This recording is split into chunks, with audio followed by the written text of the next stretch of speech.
السلام عليكم ورحمة الله وبركاته. أهلا بيكم حبايبي متابعين قناة رضا عبد السلام. أهلا وسهلا بيكم في كل مكان، ويا رب دايما تكونوا بخير. النهاردة بإذن الله مع بعض هنشوف ونتعرف على الرينبو الموف. هنعرف بداية ظهور اللون الموف دي كانت امتى وكانت فين، وطريقة انتاج الموف او الرينبو الموف هتكون ازاي، ومواصفاته بتكون ايه. كل ده هنعرفه النهارده باذن الله. بس في البدايه يا ريت يا جماعه اللي ما اشتركش في القناه يشترك وفعلوا الجرس عشان توصل لكم الفيديوهات اول باول، واعملوا لايك وشير للفيديو عشان يوصل لاكبر عدد ممكن من الناس.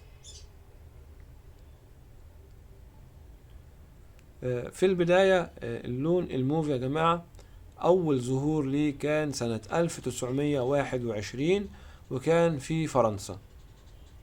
وزي ما احنا كلنا عارفين هو من عائلة اللون الأزرق، وبيكون من الألوان السائدة. يعني اللون الموف من الألوان السائدة، وزي ما احنا قلنا ان هو من عائلة اللون الأزرق اللي بتتكون من البلو سكاي ومن الكوبالت، والموف بيكون معاهم، وبالتالي هو بيكون أساسي عندنا في إنتاج الرينبو. واللون الموف بيكون ناتج من اندماج جينين من العامل المظلم مع البلو سكاي.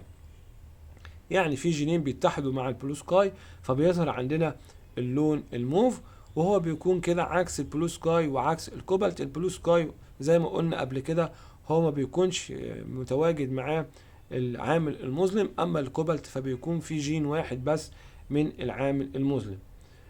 والموف بيكون نتيجة جينين من العامل المظلم.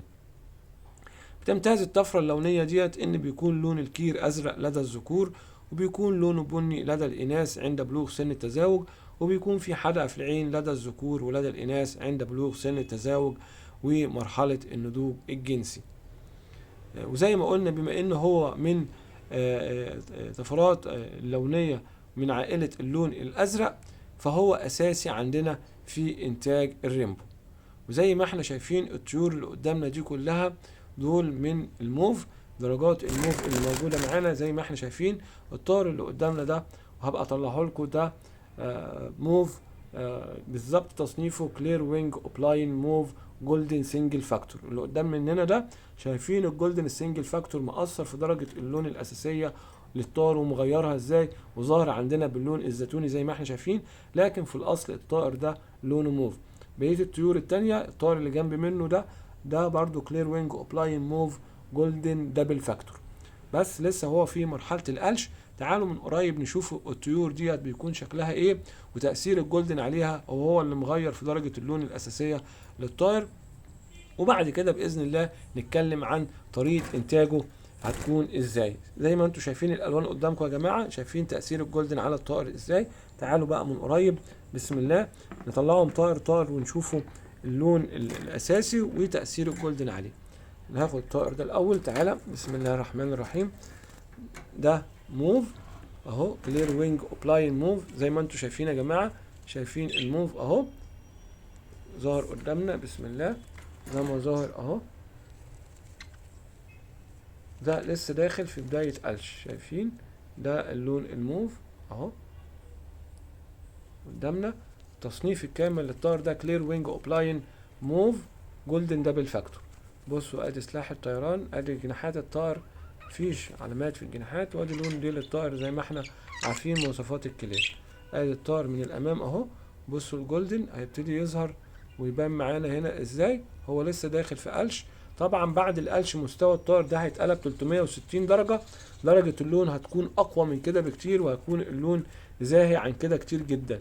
وباذن الله ابقى اعمل لكم فيديو بعد ما الطيور دي تقلش وتخلص قلش، وهتشوفوا درجة اللون هتكون قوية واللون هيكون زاهي وبيكون مستواه اجمل من كده بكتير اهو كلير. وزي ما احنا متفقين ان الرينبو بيكون كلير. ادي الطائر اهو تاني تصنيفه كلير وينج اوبلاين موف جولدن دبل فاكتور. بصوا الجولدن يا جماعه اهو لسه زي ما قلنا في بدايه دخوله في القلش، وهيتغير ويكون شكله كده. وزي ما احنا شرحنا الجولدن قبل كده وقلنا بيكون موجود في منطقه الوجه والراس بس، وما بيكونش ليه اي تاثير على لون جسم الطائر الاساسي خالص، مش بيكون موجود فيه ولا بيكون مؤثر عليه، عكس الجولدن السنجل فاكتور.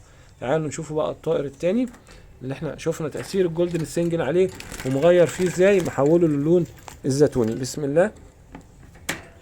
ادي يا جماعة الطائر التاني اهو، ده كلير وينج اوبلاين موف جولدن سنجل فاكتور. بصوا شكل الطائر عامل ازاي، بصوا الجولدن مأثر فيه ازاي يا جماعة اهو، شايفين؟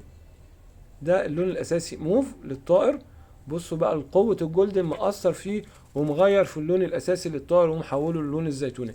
ادي سلاح طيرانه اهو، وادي جناحه، وادي لون الديل زي ما احنا شايفين.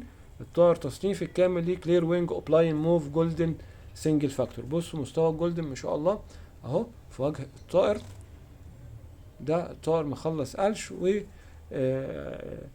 وصل لسن التزاوج والبلوغ زي ما احنا شايفين قدامنا كده اهو. شايفين الجولدن مغير فيه اللون الموف، محوله للون الزيتوني زي ما ظهر قدامنا بالشكل اللي انتوا شايفينه ده كده. ده موف اهو اللون الاساسي اهو، وزي برضو ما احنا متعودين اللون الاساسي نشوفه تحت اهو. شايفين لون موف فايلوت زي ما احنا شايفين اهو. ادي اللون الاساسي للطائر وزي ما ظهر اهو عند فتحة المجمع زي ما انتوا شايفين كده. موف يا جماعة اهو. يبقى احنا كده شفنا الموف مع الجولدن الدبل فاكتور ومع الجولدن السنجل فاكتور زي ما انتوا شايفين في الطيور اللي موجودة معانا كده اهو. شايفين يا جماعة اللون اهو. ادي موف جولدن دبل فاكتور، والطائر اللي جنبيه موف جولدن سنجل فاكتور. وشايفين تأثير طفرة الجولدن على نفس درجة اللون هي ونفس التصنيف هو والاتنين كلير، بس هنا متغير لون جسم الطائر محولاه للون الزيتوني، وهنا لسه الموف محتفظ بدرجة اللون بتاعته زي ما هي وزي ما انتوا شايفين قدامكم كده. عشان تحفظوا شكل الطائر كويس قوي بالذات الموف اما بيكون موجود مع الجولدن سنجل فاكتور، وازاي تعرفوا ان ده لونه فعلا زيتوني ولا هو موف واللون ده نتيجة تأثير الجولدن عليه. تفتح جناح الطائر زي ما احنا شفنا وتبص في جناح الطائر من الداخل وهتشوف درجة اللون الأساسية بتاعة الطائر اللي موجود معاك ايه. كده احنا شفنا الالوان اللون الموف مع الجولدن سنجل فاكتور ومع الجولدن الدبل فاكتور، وشفنا شكل وعرفنا شكل الطيور وعرفنا تاريخ ظهوره كان امتى وكان فين. نيجي بقى لطريقة انتاجه هتكون ازاي. اول طريقة بتكون بطريقة صريحة ان انا اجوز موف لموف، يبقى هنا كل الانتاج عندي هيبقى موف. اما اجوز موف لموف كل الانتاج عندي هيبقى موف. الطريقة التانية ان انا اجوز كوبالت لكوبالت. اما اجوز كوبالت فايلوت لكوبالت فايلوت هنا يا جماعة هيظهر عندي في الانتاج حوالي 25% منه موف، او نتيجة الجوازة دي بالكامل. اما اجوز كوبالت فايلوت لكوبالت فايلوت بيظهر في الانتاج عندي 50% منه كوبالت فايلوت و25% من الانتاج موف و25% من الانتاج بلو سكاي. ده جواز الكوبالت في كوبالت. يبقى انا عندي الطريقه الثانيه اللي احصل منها على موف ان اجوز كوبالت لكوبالت فهيطلع عندي 25% من الانتاج موف. الطريقه الثالثه وهي اما بجوز كوبالت مع موف. اما اجوز الكوبالت مع موف نتيجه الجوازه دي بيبقى 50% من الانتاج كوبالت و50% من الانتاج موف. والسبب يا جماعه زي ما احنا قلنا قبل كده ان الكوبالت ده بيكون موجود فيه جين واحد من العامل المظلم، اما الموف فبيكون فيه منه جينين من العامل المظلم. اما بجوزهم لبعض بيظهر عندي هنا نص الانتاج موف والنص التاني بيكون كوبالت فايلوت. دي طريقة انتاج الموف. اعيدها معاكم بسرعة كده. يبقى اما اجوز موف مع موف بيديني كل الانتاج موف. نمرة 2 اما اجوز كوبالت لكوبالت بحصل من الجوازة ديت على 25% من الانتاج منها بيكون موف. الطريقة الثالثة وهي اما بجوز موف لكوبالت بيديني في الانتاج 50% من الانتاج موف و50% من الانتاج كوبالت. دي يا جماعة كانت نهاية الفيديو بتاعنا. يا رب اكون قدرت اوصل لكم المعلومة وتستفيدوا بيها. ويا ريت يا جماعة اللي ما اشتركش في القناة يشترك وفعلوا الجرس عشان توصل لكم الفيديوهات اول باول، واعملوا لايك وشير للفيديو عشان يوصل لاكبر عدد ممكن من الناس. وانا الناس اللي بتبعت لي الاسئله والاستفسارات انا برد عليكم على طول باذن الله.